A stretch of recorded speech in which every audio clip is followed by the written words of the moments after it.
7e manche du championnat de France de la montagne avait lieu à Marchand en Beaujolais les 18 et 19 juin dernier.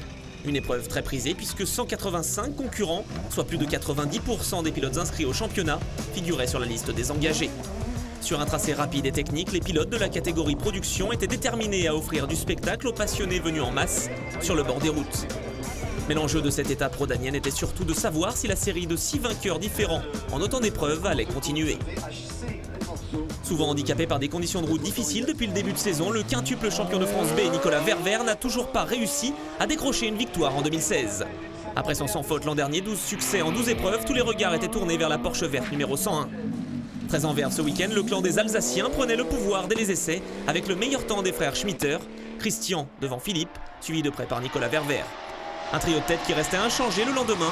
Philippe Schmitter effectuait une belle performance mais ne pouvait faire mieux que 3e avec son imposante Lamborghini Gallardo, peu à l'aise sur les routes du Beaujolais. Il était donc écrit que cette 7e manche de l'année verrait un nouveau vainqueur. Christian Schmitter face à Nicolas Verver, c'était le duel lors de l'ultime montée. La Porsche 997 GT2 numéro 105 signait un chrono de 1:46 974, pas suffisant pour empêcher Verver de signer son premier succès de l'année. Avec un temps de 1:46 821, le quintuple champion de France ouvrait enfin son compteur de victoire pour 153 millièmes de seconde seulement et prouvait ainsi qu'il restait une des références de la discipline. En devançant les deux frères Schmitter sur le podium, Nicolas Verver débutait idéalement cette deuxième partie de saison. Oui, ça fait vraiment clairement plaisir, surtout que c'est une course où il y avait vraiment toute la concurrence qui était là. Je crois qu'on était 15 au départ. Il y a eu la bagarre à vraiment toutes les montées. Je pense que chacun a donné le meilleur de lui-même. Et on a explosé le record à multiples reprises.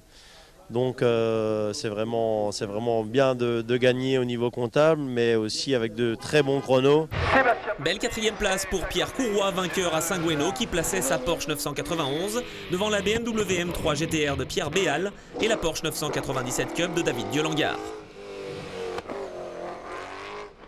Malgré une panne mécanique lors de la 3e montée, Christophe Poinsignon imposait sa Simca CG Turbo dans la catégorie FC.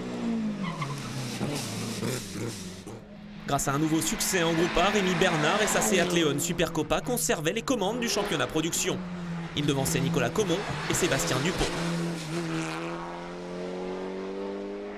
En GT de série, belle prestation de Dominique Guillaume qui réussissait à résoudre les problèmes affectant le comportement de sa Porsche pour s'imposer devant la Caterham GT1 de Cyril Malmanche et la Porsche 996 de Rémi Courtois.